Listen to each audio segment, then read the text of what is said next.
So ayan, nagagawa tayo ng tutorial about sa 5v5 multi-VLAN setup. Una natin gagawin is gagawin natin static yung ating IP address accordingly doon sa ating 5v5. So una punta tayo sa network settings, dito sa internet, sa change adapter settings, sa internet. So properties, punta ka dito sa TCP IPv4. Then double click mo siya. So in my case, na-set ko na siya. So papakita ko lang sa inyo. Ito yung ating sinet na IP address ng 192.168.100.10 kasi yung ating 5v5 is ang kanyang default na IP address is 192.168.100.1. So yan, i-access na natin yung ating 5v5. Close lang natin itong mga to. Yan. So ito, may open naman ako sa Google. So yan, naka-open na pala siya. So, ang ating default password nito at username is, ang ating username is telecom admin.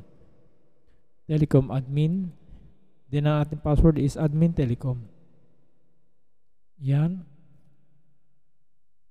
So, login lang tayo. Yan. Pagdating dito is exit lang natin siya.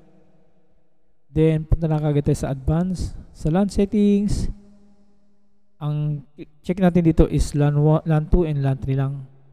Kasi itong LAN 1 is yan ang gagawin nating upstream. So dyan natin isasalpak yung ating OPI. At dito naman sa LAN 4 yung magiging port ng ating ISP. So click lang natin siya ng apply. So yan, after natin ma-apply, punta na kagad tayo sa 1. Gagawin natin ng VLAN. So ang gagawin natin dito is multi-VLAN. So una, click lang tayo, after natin sa 1 configuration, punta lang tayo, gawa lang tayo ng new. So dito, ang una natin gagawin is, punta dito, ito, sa IPv4 lang to. Sa 1 mode, gawin natin siyang bridge 1. Ang service type, internet. So dapat naka-check yung VLAN. So dito, ang ilalagay ko siya is VLAN 22. Ayan yung default ng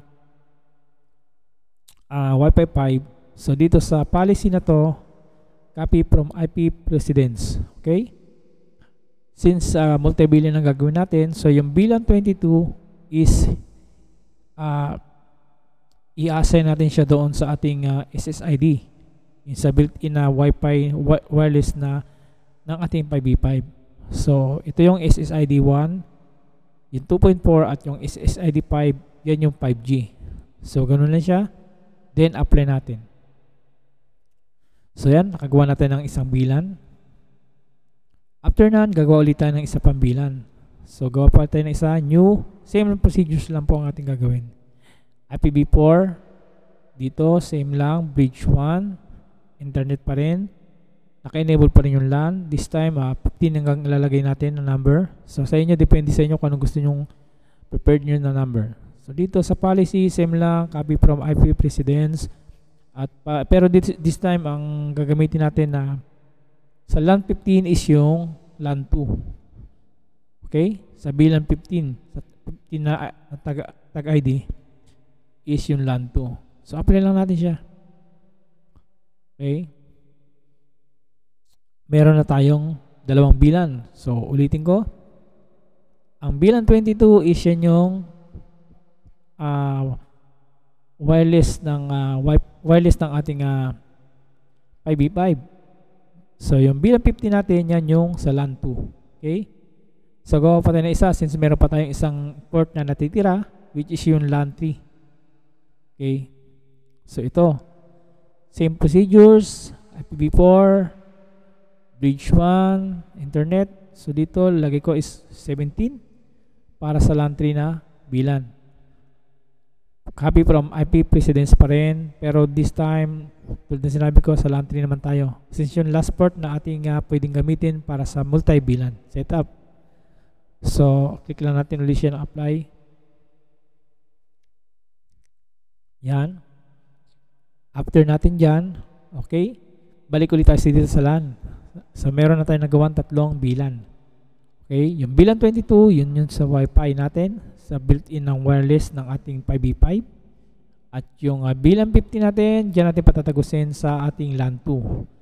At yung VLAN 17, Diyan naman natin patatagusin sa ating LAN 3 port. Okay?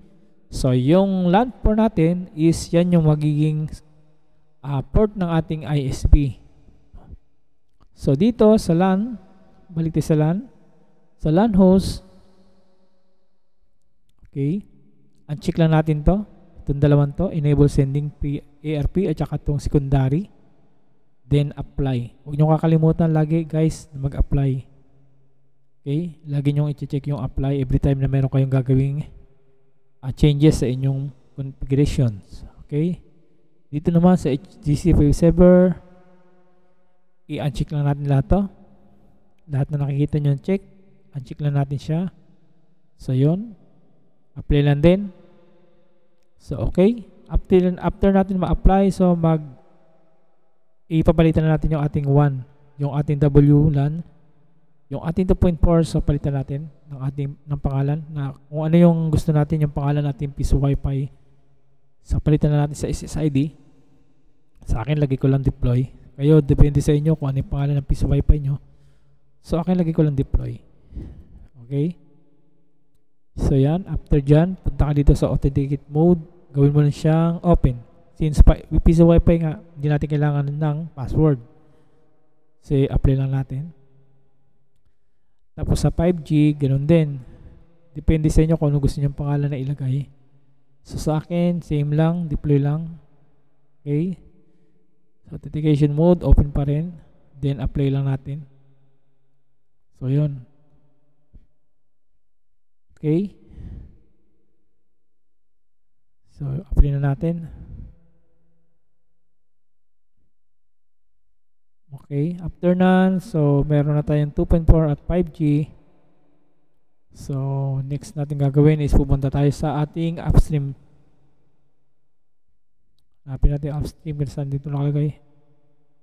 Okay, dito baba natin. Yun. System management. Yun, dito yun. Maintenance diagnose. Ito yung upstream port natin. So, sa upstream port natin, pag nakita nyo naka-optical, palitan nyo lang siya ng LAN 1. Okay? Diyan yung OPI natin ilalagay. So, then apply. After natin mag-apply, magre-reboot yung ating 5v5. So, hintayin natin siya mag-up yung system or okay na siya. Depende sa inyo kung gusto nyo papalitan yung inyong password ng inyong 5v5. So, pero talagang baga advisable na palitan nyo yung password ng inyong 5v5. So, yun lang. Okay na po yan. Tapos na po yan. Okay na po yung config.